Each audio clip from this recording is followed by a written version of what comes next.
सा नि सा धा पा धा नि धा सा। 2007 से 2009 तक हुई, तब भी लॉयर्स मूवमेंट इसलिए कामयाब हुई कि तमाम जितने भी सिविल सोसाइटी के लोग थे वो एक मिलिट्री डिक्टेटर के खिलाफ थे। ठीक है, यहाँ पे ये पार्लियामेंट की बनाई हुई 26वीं आईनी तरमीम के खिलाफ हैं। चले।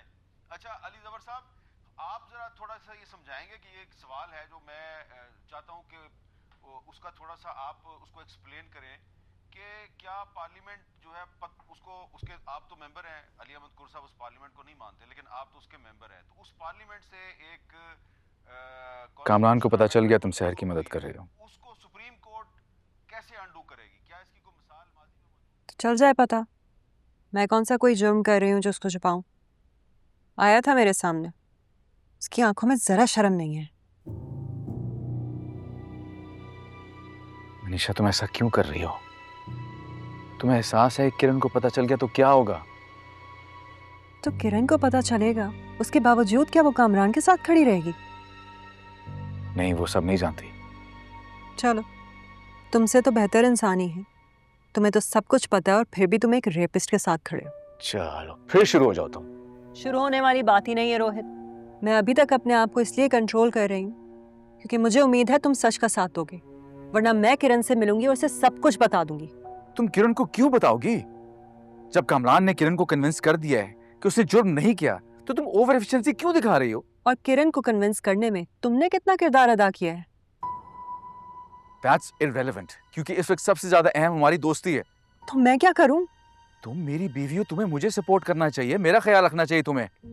देखो, पर्सनल रिलेशनशिप्स में और एक्टिविज्म में थोड़ा फर्क जानो यार। और तुम शौहर हो मेरे रोहित, मैं तुमसे ये तवक्को रखती हूँ कि तुम सच और झूठ, जालिम और मजलूम में फर्क समझो। मैं तुमसे बहस नहीं करना चाहता मनीषा, सिर्फ अपना पॉइंट ऑफ व्यू समझाना चाहता हूँ, समझ लो। तुम मुझसे बहस इसलिए नहीं करना चाह रहे हो क्योंकि मुझे कन्विंस करने के लिए तुम्हारे पास कोई लॉजिक नहीं है। तुम बस ये चाहते हो कि मैं तुम्हारी फरमाबरदारी करूं और जो तुम कहो मैं मान लूं। Manisha, let's just end this topic right here, please. तुमने जितनी मदद करनी थी शहर की, तुमने कर ली, बस अब कोर्ट को फैसला करने दो। नो, शहर को जहां जहां मेरी मदद की जरूरत पड़ेगी मैं उसकी मदद करूंगी। तुम अपने आप से पूछो, तुम कब सच का साथ दोगे?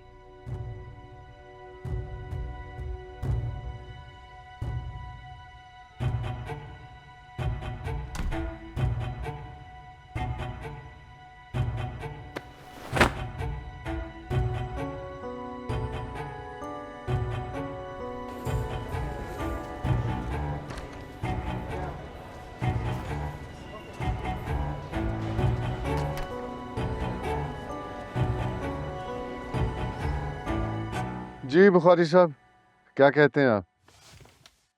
पुलिस ने सी क्लास चालान जमा करवाया माय लॉर्डशिप। इसमें ना तो मेरे क्लाइंट के खिलाफ कोई एविडेंस है, ना कोई गवाह है, ना डीएनए है, ना टाइमली रिपोर्टिंग की गई है। सो मेरे क्लाइंट की बरियत तो बनती है। योर ऑनर, मुद्दइया का ओथ पर बयान मौजूद है।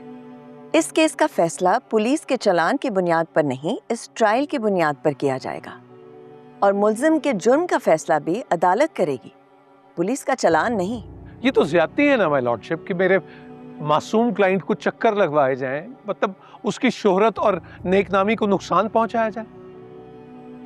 इंस्पेक्टर शफीक, तुमने सी क्लास चालान कैसे दे दिया जबकि तुम्हारे इल्म में था कि मुद्दइया का 164 का बयान मौजूद है? सर, मैंने तो ईमानदारी से तफ्तीश की है। कंप्लेनेंट के पास कोई सबूत भी नहीं था और एफआईआर भी बहुत देर बाद कटाई उसने, और गवाह भी उसकी फैमिली के अलावा और कोई भी नहीं था। मतलब तुमने मुल्जिम के मुलाजमों पर तो यकीन कर लिया, लेकिन मुद्दइया और उसके घर वालों की बात को कोई अहमियत नहीं दी। सर, कानून के मुताबिक मुझे जो ठीक लगा मैंने वही किया। अगर तुम्हें लगा कि मुद्दइया का बयान झूठा है तो लिखते ना। सर, ये फैसला करना तो अदालत का काम है। अगर मैं ऐसा करता तो आप मुझसे और नाराज हो जाते। मतलब आप मुझे क्लीन चिट दे दें। तो शहर का वकील सबसे पहले इस बात पे सवाल उठाएगा, कोर्ट दोबारा इन्वेस्टिगेशन का ऑर्डर देगा, एक नया ऑफिसर आएगा जो दोबारा से इन्वेस्टिगेशन करेगा, उसको आप दोबारा से पैसे खिलाएंगे और पता नहीं वो पैसे खाता भी है कि नहीं खाता। हाँ, मैं अपनी इन्वेस्टिगेशन रिपोर्ट में आपको मुल्जिम नामजद कर सकता हूं और ये लिख दूं कि शहर के इल्ज़ाम की तस्दीक किसी भी गवाह ने नहीं की और ना ही शहर अपना इल्ज़ाम साबित करने के लिए कोई सबूत पेश कर सकी है। और फिर अदालत में इल्ज़ाम साबित करने की जिम्मेदारी शहर की हो जाएगी। वो कर नहीं पाएगी और आप बाइज्जत बरी हो जाएंगे। इसीलिए बहुत बारीक कार्रवाई डाली है तुमने। इंस्पेक्टर शफीक, तुम पहली बार नहीं आए हो मेरी अदालत में। योर लॉर्डशिप, मेरी इस्तदा है कि मेरे क्लाइंट को फिलफौर बरी किया जाए। देखिए, पुलिस का जो भी ट्रैक रिकॉर्ड है, लेकिन मेरे क्लाइंट का ट्रैक रिकॉर्ड और इस केस के जो फैक्ट्स हैं वो उनकी मासूमियत को साबित करते हैं। बैठे।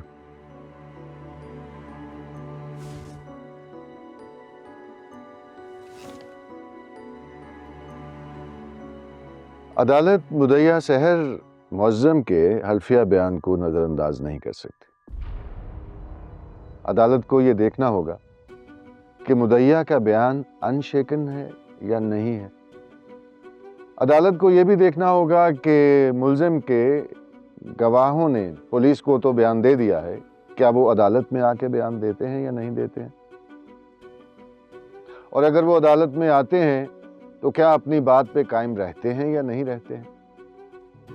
लिहाजा इस केस का फैसला सबूतों और गवाहों के एग्जामिनेशन के बाद होगा। But your honour. बस बुखारी साहब, मैंने फैसला कर दिया है, आपको कॉपीज मिल जाएंगी। 17 फरवरी को हम इस केस की कार्रवाई को आगे बढ़ाएंगे।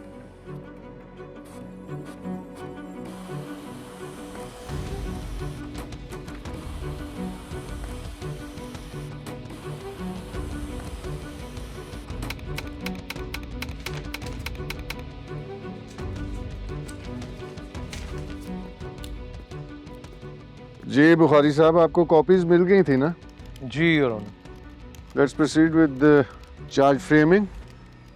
मिस्टर कामरान हैदर, आप पर इल्ज़ाम है कि आपने मुअर्रखा 2 जनवरी 2025 को रात 9:30 बजे अपनी रिहाइशगाह हाउस नंबर 38 स्ट्रीट 51 पेज 8 में मुदैया शहर मुअज्जम को रेप का निशाना बनाया। How do you plead? Not guilty your honour, मैं बेकसूर हूँ। ठीक है, गवाहों के बयानात और एग्जामिनेशन के लिए 24 फरवरी की तारीख मुकर्रर की जाती है। मिस बिनिश और बुखारी साहब, आपको इस तारीख पे एतराज तो नहीं है? Prosecution has no objection your honour. अगले महीने की 4 तारीख रख दें योर ऑनर, डिफेंस को तैयारी का मौका मिलना चाहिए। बुखारी साहब, आप माशाल्लाह सीनियर वकील हैं, आप जानते हैं कि ये स्पेशल कोर्ट है और रेप केसेस में प्रेफरेबली हमको 4 महीने में ट्रायल कंक्लूड करना होता है। जैसे आप चाहें फिर lordship, I am at your disposal. तो ठीक है, 24 फरवरी को प्रोसिक्यूशन अपने गवाह पेश करेगी। समाअत 24 फरवरी तक मुलतवी की जाती है।